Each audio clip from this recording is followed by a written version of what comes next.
为了自己，所以说呢，他有讲到有水来渡你，其实是自己，其他浅显大德都是一个助引就像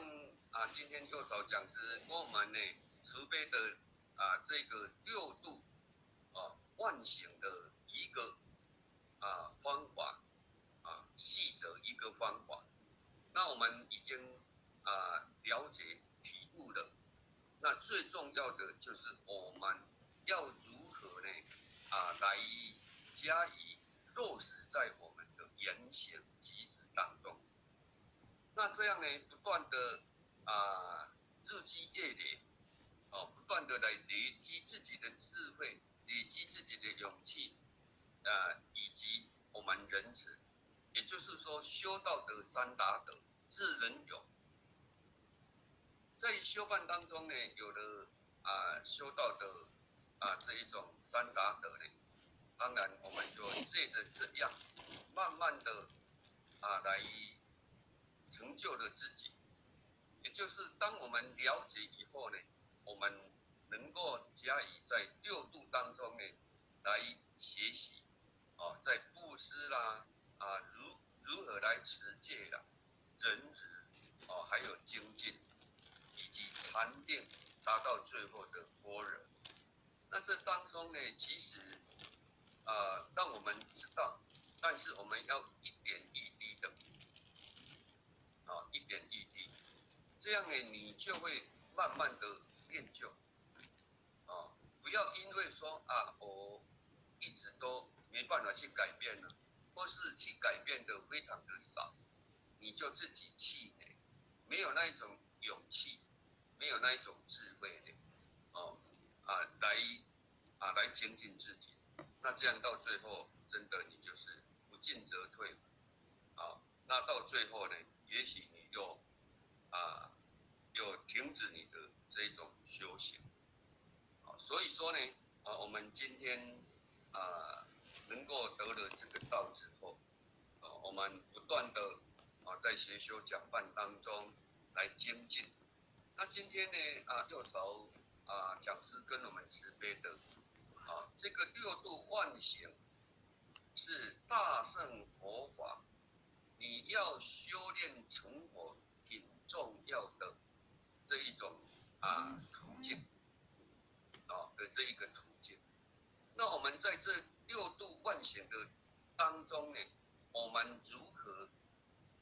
把这六种的这一种成德的要点呢，能够来怎样呢来把它实践？这个是非常重要的因为我们在这一次呢白养修行呢，我们是圣凡并行，大家呢都是要先天也要后天也要先天。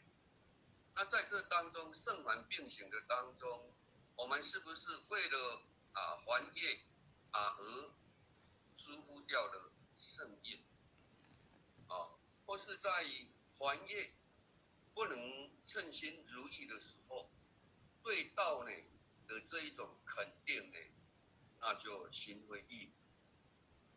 那这样呢到最后自己是不能够去成就的所以讲师给我们讲到的，我们要借着人事物当中呢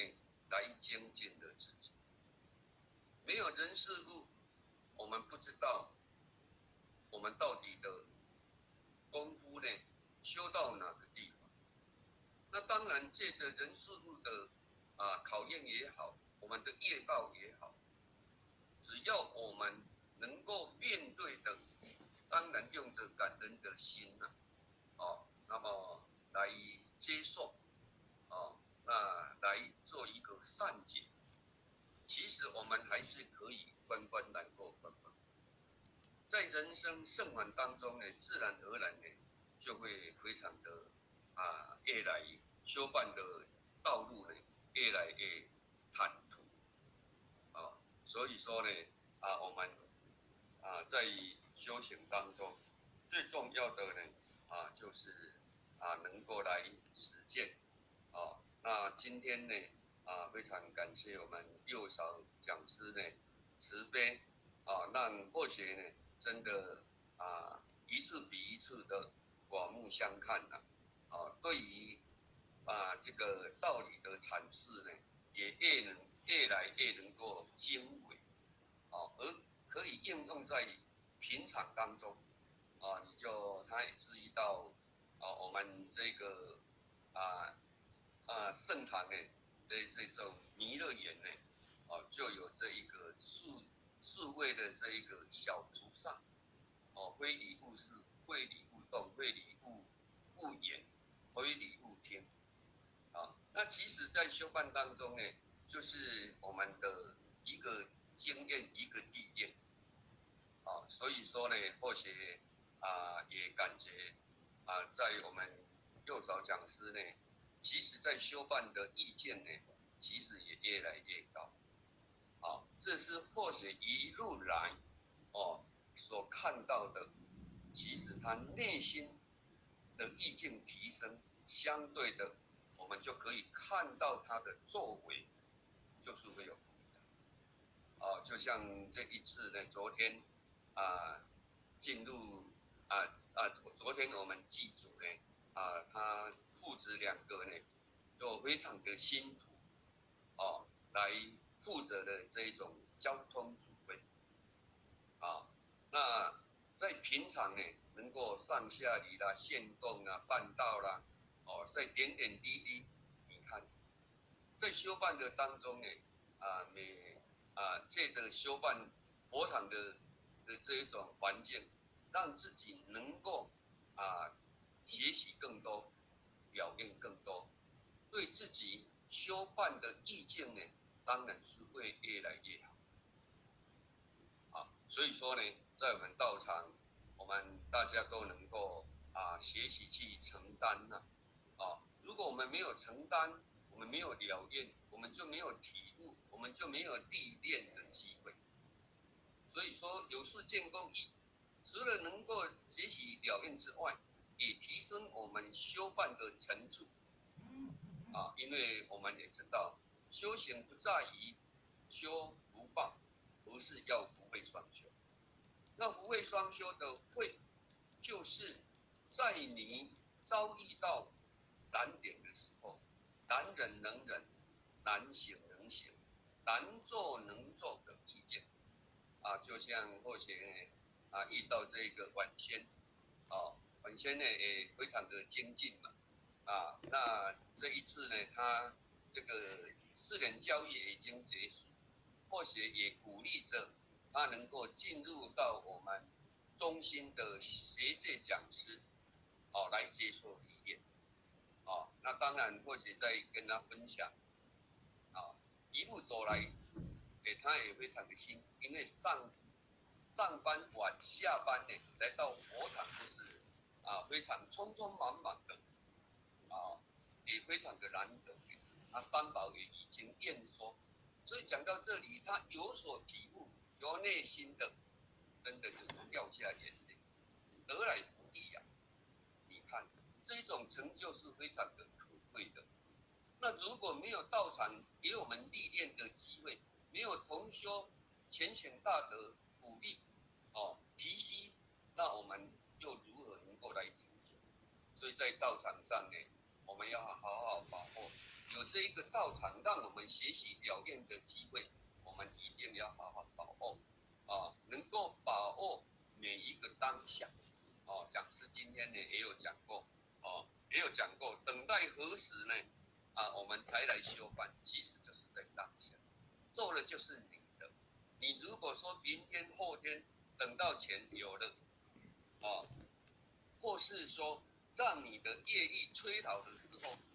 你才愿意回过头来修办其实这样会比较慢所以呢我们能够把握在当下虽然是辛苦但是它是值得它是有代价的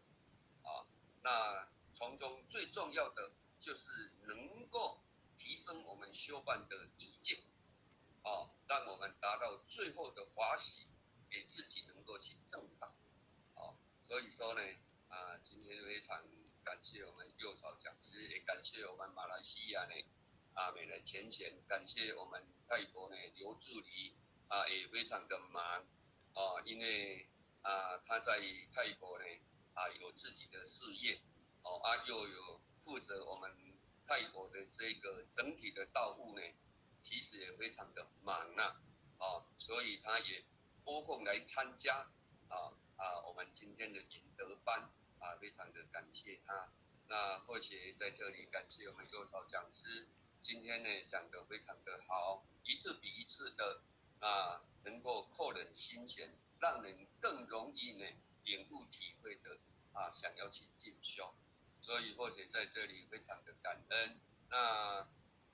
也已经接近呢又诵经的时候呢，或许在这里最后祝福大家身体能够平安健康能够圣还如意感恩我们感谢点传师的这个决议，那我们现在就一起闭班了大众请起立，向无极阿摩行三七斗，3七公里，全道1鞠躬，再鞠躬，3鞠躬，感谢点人师慈悲鞠躬，感谢讲师慈悲鞠躬，坤道1鞠躬，再鞠躬，3鞠躬，感谢点人师慈悲鞠躬，感谢讲师慈悲鞠躬。好，各位全贤晚安，我们就一起诵经了。